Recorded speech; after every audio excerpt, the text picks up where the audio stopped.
Hello everyone. Today we are discussing about biological pest control.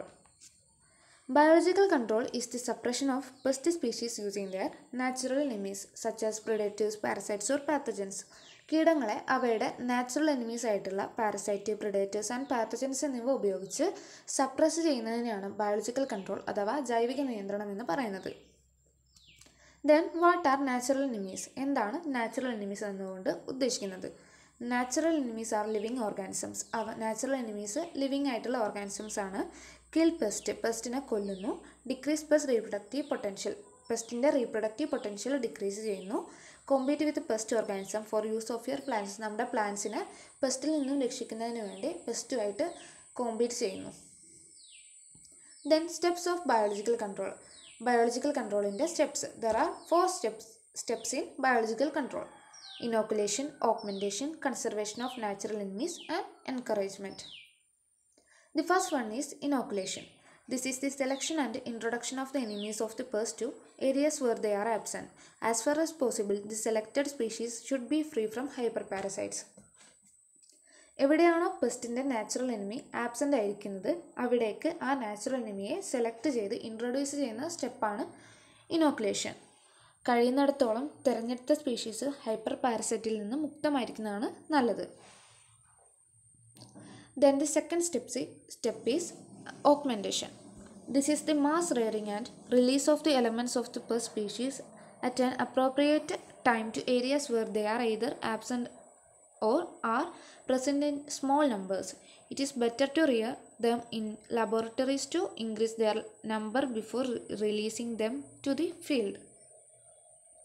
പെസ്റ്റിൻ്റെ natural എനിമിയെ വലിയ തോതിൽ വളർത്തുകയും എവിടെയാണോ അത് ഇല്ലാത്തത് അവിടേക്ക് റിലീസ് ചെയ്യുകയും ചെയ്യുന്ന പ്രോസസ്സാണിത്. ഫീൽഡിലേക്ക് വിടുന്നതിന് മുമ്പ് അവയുടെ നമ്പർ ഇൻക്രീസ് ചെയ്യുന്നതിന് വേണ്ടി ലാബിൽ വളർത്തുന്നതാണ് നല്ലത്.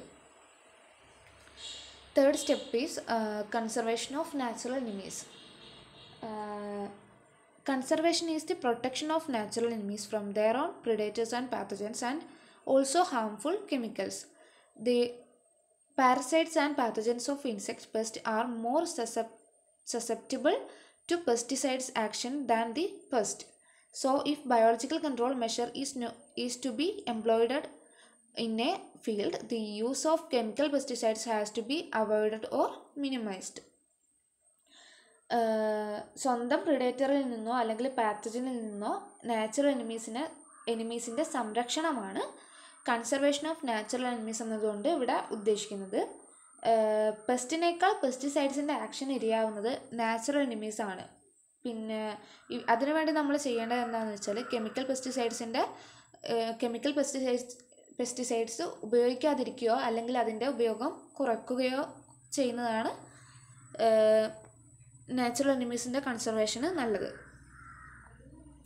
Then the fourth step is encouragement. Encouragement is the promotion of the growth and multiplication of the natural enemies of pests by providing them optimum ecological requirement.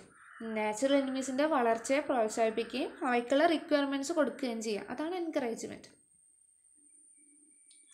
Then merits of biological control. Biological കൺട്രോളിൻ്റെ merits. There are lot of merits of biological control. First one is the natural enemies used in biological control are usually harmless to beneficial and non-target organism and they never cause any problem to human life. Natural enemies usually harmless ആണ്. അവ ഒന്നിനെയും target ചെയ്യുന്നില്ല. അവ never cause any problem to human life. അവ human ലൈഫിന് ഒരു പ്രശ്നവും ഉണ്ടാക്കുന്നില്ല. Then the second one is the enemies used are highly specific and their attack is restricted to a single pest species. Natural enemies highly specific ആയിരിക്കും. അവയുടെ attack ഏതെങ്കിലും ഒരൊറ്റ single പെസ്റ്റിന് നേരെ മാത്രമായിരിക്കും. The development of resistance by pest against their natural enemies is very slow or practically nil. കീടങ്ങൾ natural എനിമീസിന് against ആയിട്ട് റെസിസ്റ്റ് ചെയ്യുന്നത് വളരെ സ്ലോ ആയിട്ടാണ്. പ്രാക്ടിക്കലി അത് നില്ലായിരിക്കും. Then biological control requires only minimum expenditure. Biological control വളരെയധികം ചിലവ് കുറഞ്ഞതാണ്. It does not have any residual effect and pollution problem. Biological control ഏതെങ്കിലും തരത്തിലുള്ള റെസിഡ്യൂവൽ എഫക്റ്റോ മലിനീകരണ പ്രശ്നങ്ങളോ ഒന്നും ഉണ്ടാക്കുന്നില്ല. It does not cause any environmental degradation and ecological imbalance. Environmental പ്രശ്നങ്ങളോ പിന്നെ എക്കോളജിക്കൽ, അതായത് പാരിസ്ഥിതിക അസന്തുലിതാവസ്ഥയൊന്നും ഈ ബയോളജിക്കൽ കൺട്രോൾ കൊണ്ട് നമുക്ക് ഉണ്ടാവുന്നില്ല. It adds to the stability of the ecosystem by promoting inter specific population interactions.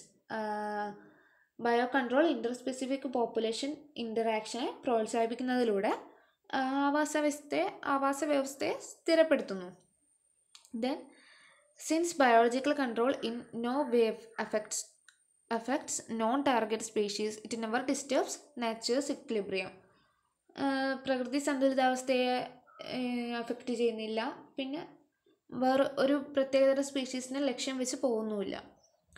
Then promotes adaptation in pest and their enemies, increasing the fitness and survival value of both. പെസ്റ്റിലും അതിൻ്റെ natural എനിമിയിലും adaptations ഉണ്ടാക്കുന്നു, രണ്ടിൻ്റെയും ഫിറ്റ്നസ്സും survival value വർദ്ധിപ്പിക്കുന്നു. ഇതൊക്കെയാണ് merits of biological control. Then demerits of biological control. ഏതൊരു സിസ്റ്റത്തിനാണെങ്കിലും അതിനൊരു demerit ഉണ്ടാവും. ഇതാണ് ഇവിടെ പറയുന്നത് demerits of biological control.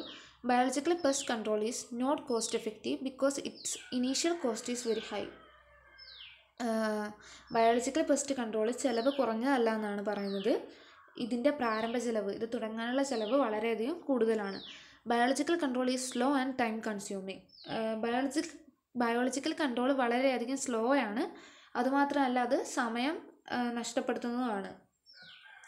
If the pest outbreak is sudden, the time lag between the pest outbreak and the release of natural enemy would cause heavy loss of crops. പെട്ടെന്നുണ്ടാകുന്ന കീടബാധയാണെങ്കിൽ കീടബാധയ്ക്കും നാച്ചുറൽ എനിമിയുടെ റിലീസിനും ഇടയിലുള്ള കാലതാമസം നമ്മുടെ വളരെയധികം വിളനഷ്ടത്തിന് കാരണമാക്കും. Then if the crop is attacked by more than one pest or a pest complex, then the use of natural enemy would become least effective. ഒന്നോ അല്ലെങ്കിൽ ഒരു കൂട്ടം കീടങ്ങൾ ക്രോപ്പിനെ അറ്റാക്ക് ചെയ്യുകയാണെങ്കിൽ നാച്ചുറൽ എനിമിയുടെ ഉപയോഗം കുറഞ്ഞ രീതിയിൽ ഫലപ്രദമാകും. അതായത് ഒരു കൂട്ടം കീടങ്ങൾ അറ്റാക്ക് ചെയ്യുകയാണെങ്കിൽ നാച്ചുറൽ എനിമിയുടെ ഉപയോഗം വളരെ കുറഞ്ഞ രീതിയിൽ ഉണ്ടാവുകയുള്ളൂ. Then unforeseen changes in the climatic condition would adversely affect the natural enemies. അപ്രതീക്ഷിതമായി ഉണ്ടാകുന്ന കാലാവസ്ഥാ മാറ്റങ്ങൾ നാച്ചുറൽ എനിമിയെ പ്രതികൂലമായി ബാധിക്കുന്നു. The biological control provided by natural enemies rarely adequate to control the pest which infest harvested crops. വിളവെടുത്ത വിളകളെ ബാധിക്കുന്ന കീടങ്ങളെ നിയന്ത്രിക്കാൻ പ്രകൃതിദത്ത ശത്രുക്കൾ, അതായത് നാച്ചുറൽ എനിമീസ് നൽകുന്ന ജൈവിക നിയന്ത്രണം അപൂർവമായിട്ട് മാത്രമേ വേണ്ടി വരികയുള്ളൂ. Then examples of biological control. Biological കൺട്രോളിന് ചില എക്സാമ്പിൾസാണ് പറയുന്നത്. The infestation of the cotton scale insect Icerya purchasi has been controlled by the introduction of the Australian predatory beetle Rodolia cardinalis. The infestation of the black-headed coconut caterpillar Opsinia arenosella can be successfully controlled by Bracken brevicornis, Periciorella nefantidis and Trichospilus pupiora. The attack of the aphid Eriosoma lanigera on apple can be checked by its parasite Aphelinus mali.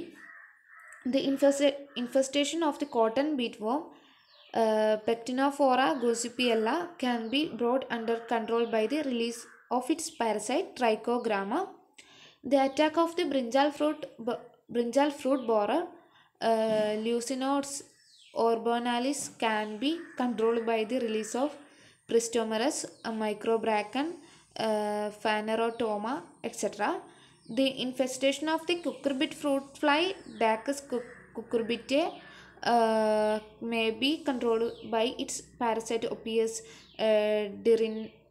dirhinus etc. The attack of the striped paddy bug Tetroda hysteroids may be controlled by the release of ducks to paddy fields. അതിൻ്റെയൊക്കെ എക്സാമ്പിൾസിൻ്റെ പിക്ചേഴ്സാണ് ഈ കാണുന്നത്. Then, thank you.